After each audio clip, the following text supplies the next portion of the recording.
Hey folks, this is Rhykker with the Diablo 3 patch 2.6.5 Season 17 Necromancer build guide. Season 17 is all about the Legacy of Nightmares set. Everyone gets the buff for free. That means that as long as you're not benefiting from any other set bonuses, you gain huge buffs for every Ancient or Primal that you have equipped. In this video, we'll present a Legacy of Nightmares Singularity Mage build that can crush Greater Rifts and tear through T16. We'll cover the gear and the skills that you need to rock this build, and let's start with an overview of the gear. Starting with our shoulders, Razeth's Volition. This gives us a free rune on Skeletal Mage, which makes it such that when they die, they leave behind a corpse. This will be helpful to us for corpse generation when outside of our Land of the Dead window, because we're going to want to consume those corpses to regain resource. Next, we're taking a Leoric's Crown. This is a cooldown based build. We want to stack as much cooldown as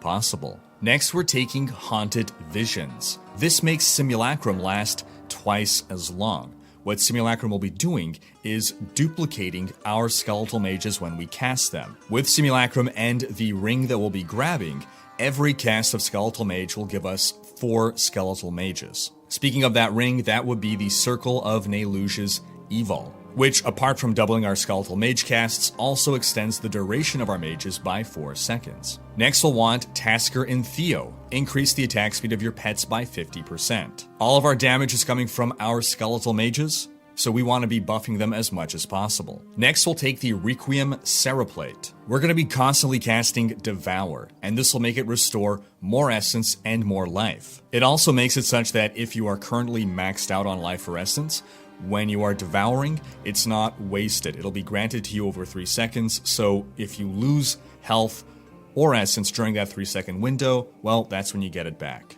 Next, we're taking Reaper's Wraps. Very important. This is a very thirsty build because our mages are going to be draining all of our essence. So we want to be able to restore that as quickly as possible. Reaper's Wraps, every time we pick up a health globe, we get back 30% of our essence. Next, we're taking Dainty's Binding. We want to maintain this buff 100% of the time. Whenever there is an enemy that is affected by one of our curses, we have 50% damage reduction. Next, we'll take some Hexing Pants of Mr. Yan. While we are moving around, we deal more damage and generate more resource. And if we are standing still, then we generate less. Because we are not attacking ourselves in this build, we can constantly be running around. We do not have to stop to attack. So this works out perfectly. Next, we'll take some Illusory Boots, not critically important, but very important towards mobility. We are not taking a mobility power, so without the Illusory Boots, you can find yourself in quite a little pickle. For our other 2 rings, we want a Convention of Elements for more damage and a Crisbin Sentence as well for more damage. Now, which ring you equip and which you put in the cube isn't very important. You just want to make sure that you have equipped your best rings. And of course, you do want to lean towards having Ancients, because the synergy with this lack of a set is that the more Ancients or Primals you have, the huge buffs you get. The more huge buffs you get, which is towards your damage and your toughness. Next, we'll want a Scythe of the Cycle.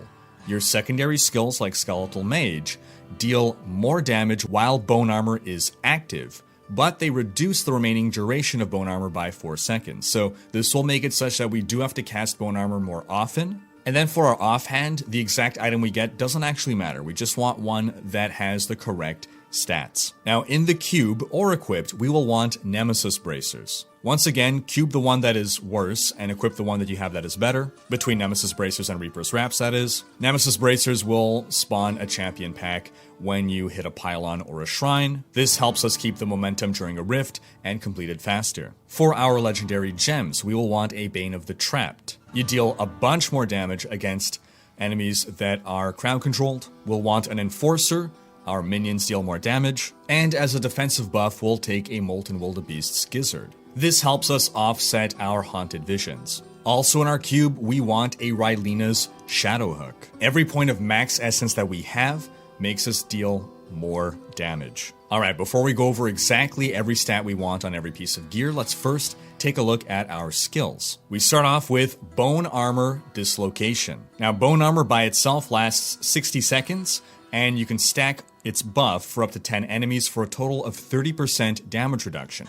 Very important to maintain. And the Dislocation rune will stun enemies for 2 seconds, and that stun will trigger the maximum effect from our Crispin's Sentence ring, which deals more damage to slowed enemies, but a ton more damage to enemies that are under other forms of CC, such as a stun. Do bear in mind that you'll have to cast this definitely more than once every 60 seconds, because while you're casting Skeletal Mage, you're going to be knocking some seconds off of your Bone Armor duration. Next, we're taking Skeletal Mage Singularity. Casting one of these will spend all of the essence that you have, and the more essence there is, the more powerful the mage.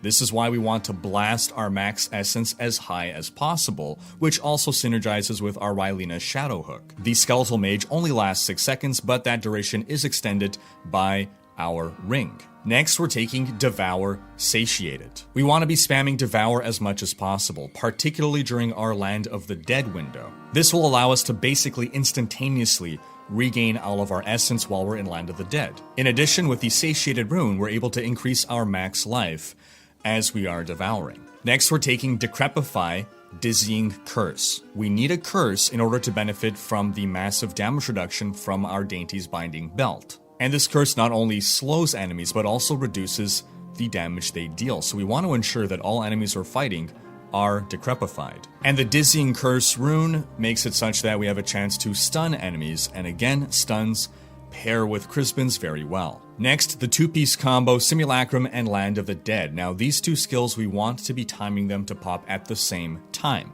You start by popping Simulacrum because that's the one that lasts longer, then you pop Land of the Dead. Now, the Reservoir rune on Simulacrum doubles our max essence, which means a lot more damage. And again, the Simulacrum clone himself will be casting our skills alongside us. Then the Land of the Dead rune applies a massive crowd control to everyone in the area, but also allows us to freely keep casting Devour. It is during this 10-second window that we can spam the full might of our Skeletal Mages. For our passives, we're going to want Overwhelming Essence. More essence, more win. We'll want Blood is Power. After cumulatively losing 100% of your max life, all ability cooldowns are reduced by 20%. This is going to help with our Simulacrum and Land of the Dead, and now our amulet sapping away our life doesn't sound so bad anymore. We'll want to take Life from Death. Consuming a corpse has a chance to spawn a health globe. Remember, our Reaper's Wraps make it such that when we pick up a health globe, we regain a sizable chunk of resource. So we want to be spawning as many health globes as we can. Lastly, we'll take Spreading Malediction. This gives us a damage bonus for every enemy that we have cursed. Alright, let's swap back to our gear and see exactly what we want on every piece of gear. For your shoulders, you want Intelligence, Cooldown Reduction, Vitality, and Life percent. For your helm, Intelligence, Crit Chance, Skeletal Mage Damage. You'll be popping a diamond in here for the cooldown. For your amulet, Physical Damage, Crit Chance, Crit Damage. For your gloves, Attack Speed, Crit Chance, Crit Damage, and Cooldown Reduction. For your chest armor, Intelligence, Vitality, Damage Reduction from Elites. Plus, you can squeeze in some topazes there for more damage, but if you feel you really need the toughness, then you can go with either rubies or emeralds for more armor. For your bracers, Physical Damage, Intelligence, Vitality, Crit Chance. For your belt, Intelligence, Vitality, Life, Armor. For your pants, Intelligence, Vitality, Armor. Same as the chest for the gems. For your boots, Intelligence, Vitality, all resist Skeletal Mage damage. For your rings, Crit cooldown. And once again, between your 3 rings, equip the 2 better ones and cube the worst. Then for your weapon, very important as a secondary, plus 20 maximum essence. You'll also want cooldown and attack speed. And as you get more intelligence, you can sub out intelligence 4% damage. This comes from Paragon as well as augments. For your offhand, again, the exact item doesn't matter, the stats do. As a secondary, plus 20 max essence. Then you'll want cooldown, skeletal mage damage, crit chance, and intelligence. For your Paragon points, first blast your essence, then make sure your move speed is capped, then intelligence. For offense, cooldown reduction, crit chance and crit damage maintaining a global 1-to-10 ratio there until they're maxed, then attack speed. For defense, life, armor, all resist life regen, and then for utility, life per hit, resource cost reduction, area damage.